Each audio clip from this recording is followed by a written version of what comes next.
The Bears are who we thought they were. That's why we took the damn field. Playoffs? Don't talk about playoffs. You kidding me? Playoffs? I just hope we can win a game. Come after me. I'm a man. I'm 40. Now, if you want to crown them, then crown their ass. But they are who we thought they were. And we let them out the hook. When I'm in Cleveland, I feel like LeBron. What's up? What's up, y'all? Back with another episode. Here with you guys on the Y'all Heard What I Said Sports Entertainment Podcast. You here with Tal. You got Darren, a.k.a. Down What None. I acknowledge you, Roman. These are the in the bed. What's up, y'all? Let's go, hey. Got a few topics to talk about. First of all, it was actually a bunch of great games, a bunch of great endings in fourth quarters from the previous week games. And for the topics this week, I got a few. So, first topic, this might be a weekly thing starting out with them first topic. First topic is the Baltimore Ravens. Alright, so the Ravens have won 3 consecutive games. And they do it on the road. Alright, so my thing is, I got a good question for y'all. Who will be more important to the Ravens' success and Super Bowl chances this season? Lamar Jackson or Derrick Henry? Both. That's a good question. Both is the answer. But I still say the reigning and 2-time MVP Lamar Jackson. Just because of his legs, is the run the ball with his legs. And you know, the last few seasons he's been getting injured. And to me, the Derrick Henry thing depends on the play call, whether they're going to give him the ball or not, because they already said they didn't want to run him 30 times a game. But yeah, I say Lamar. Man, I understand that point, but I'm going to still say both because, as they always say, the running game coincides with the passing game. What do they always say? True, when you set up the run game, you run the ball, it sets up the play action. First of all, you got King Henry. First of all, I don't know what the fuck was going on that he only had like 12 rushes in that game. First of all, it wasn't like it was a blowout of any fashion. It was a high score. He was going up and down the field easily. Score every time you get the ball game. So I'm trying to figure out how the hell Derrick Henry only had 12 carries and then had about 100 yards. It should have been, if y'all run the playbook the way it should be ran with the caliber of talent and the positions y'all had. Derrick Henry pounds the ball. Of course, he's not going to get 5 to 7 yards of carry every time. Sometimes it's going to be a yard. It's going to be no gain. But if he bruises the defense, as they like to say, every first and second down, that's going to make the defense understand, okay, they are adamant about running the ball on us. And that's going to set up the play action. You have one of the greatest play action threats in the game right now because he knows when the pocket breaks down. He's got the fastest legs. He's got the best agility, the best coordination, the IQ to run with the ball that we've seen since Michael Vick. It's like bro, if Derrick Henry starts running the ball and then every third down, it's Lamar in the pocket, bro. The things that will happen. There's no reason why Derrick Henry should not have at least 20 carries every game. I don't care what type of game it is. Y'all can be down by 10. That don't mean abandon the run. That's exactly what I was about to bring up. That's why they did that. That's the thing. They abandoned the run because they was losing. It seems like every team always do that. When they get down by 10, they just immediately abandon the run and start passing almost every time. You don't have to do that. Most of them doing it, but not all of them this year. One dog that been coming through and they on the scrubs. Chuba Hubbard. Gonna get his every game, dog. Ain't no run game stopping. I'm the reason y'all getting yards, honestly. Yes. Yeah, I would say both like they said as well. Like for one thing, that's why you brought Derrick Henry here. He's a locomotive. He gonna run over people. He gonna get you 100 yards a game. Like you said, give him the ball 20 times a game. He gonna get you down the field, get them yards, get the short yardage easily. And then, like you said, it's going to set up the play action regardless so Lamar can make a play. Whether he going to throw it in the pocket or scramble out because you ain't going to catch him. But ultimately, I'm going to still say it's Lamar Jackson because it's still going to come down to the 2-time MVP making plays. It's still going to come down ultimately to him making plays, finding receivers and all that. But we going to see. Like it was it was a sketchy game. Like they sketched out the victory. You know, they snuck it out because Burrow was out that motherfucker slinging too. Like Cincinnati wasn't over that motherfucker trying to lose. I picked Cincinnati. Yeah, but I'm like, all right, Derrick Henry only got like 12 rushes, and then your third down back, Justice Hill, he not catching no catches. Zay finally showed back up to it. Mark Andrews finally got some catches. And Isaiah likely showed back up since game 1. So like the passing game, I guess they figured since motherfuckers wanted to show up today to catch the ball, They working we would take Bateman advantage of that something. because next game they asses ain't gonna be catching, I guess. So hey, Bateman got a touchdown. All right, the team that the Baltimore Ravens were playing, the Cincinnati Bengals. My next question is the Bengals season over, or do you still see a path to the playoffs for them? Still a path, still a whole lot of football left. I'm telling you, the actual game make a difference. It had been a lot since they installed it. I mean, I'm not gonna crown their ass like Denny Green and shit, like just because they've been able to do this before. Like the AFC, like it's a different from when they went to the Super Bowl. Like everybody's still fighting and clawing. Like I said, you got A-Rod over there with the Jets, still trying to live out his narrative. Josh Allen still trying to do his thing. You got C.J. Stroud and them in Houston. Like it's pieces everywhere that's trying to fight. It's 7 spots. For them to make it, boy, it's gonna take a lot because we know what division they in. Steelers gonna lose some games, but they gonna stay in some games, guys. Yeah. Remember, the Steelers always gonna have a winning record. It's always Mike Tomlin, the coach. At least 9-8. They shown that they can put up some points, but putting up points don't mean you can put up 50 points. But if your opponent put up 51, you still lost. Yeah. So that don't mean, like he said, they not playing championship football because it's not correlating the wins. I mean, there's a lot of teams out there that's not scoring as many points than them, but they 3-2, they 4-1. You're right.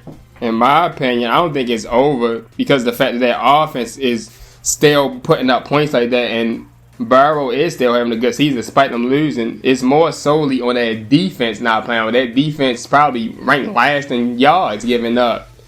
And you say how many points the Ravens just put on them. The Commanders put up a lot of points on them. My thing is they have to win their next 2 games. Y'all want to know who their next 2 opponents again?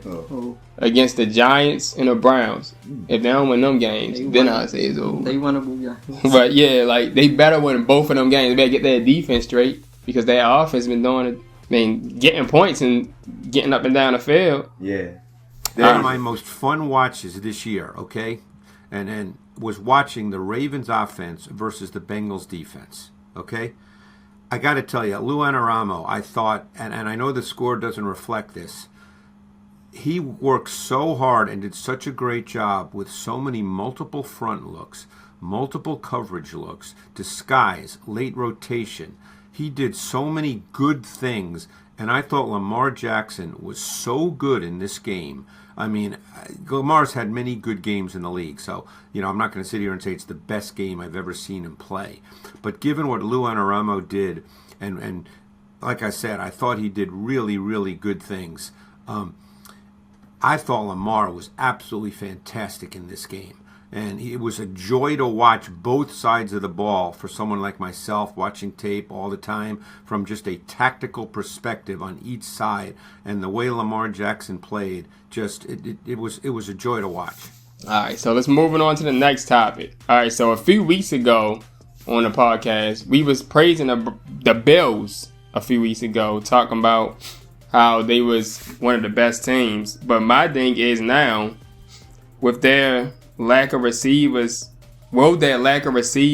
injuries, and loss of players from last season actually hurt them? Yeah, I think so. It's showing right now over the last 2 games. The game they just played against the Texans, Josh Allen had 30% completion percentage. Yeah, that's bad. It was always there. It just hadn't shown itself yet.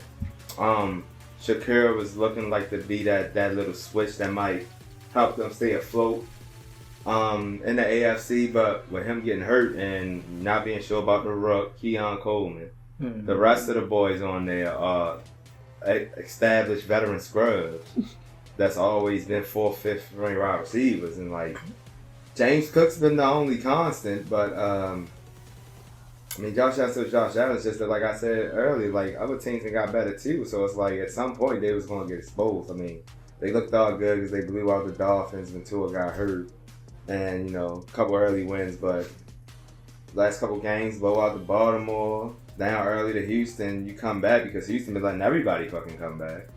But they might be good for the challenge for the division, but that's about it. Yeah, that's about it. And I think it will hurt them. I think it will hurt them a lot unless they actually trade for a receiver. So my thing is, like you said, they got Shakir. Well, he's hurt right now. We know when he's coming back. But he's just literally, you just trying to throw him in there to be your number one receiver. Yeah. While you got a rookie coming in, Keon Coleman, you got all these, like you said, these established veterans, Scrubs, Mac Hollins, Curtis Samuel. Curtis Samuel ain't caught a pass in a couple weeks, dog. He even worse than he was on the While Josh Allen trying to work with all that, like that's gonna hurt him. He needs an established number one receiver. Shit. Like even Lamar doesn't have one, but Zay Flowers is a good receiver though. Mac Hollins number one. That motherfucker hella tall. Use his left. And also, their defense is definitely not the same. They don't got Jordan Poyer not on the team no more. Tre'Davious White not on the team no more.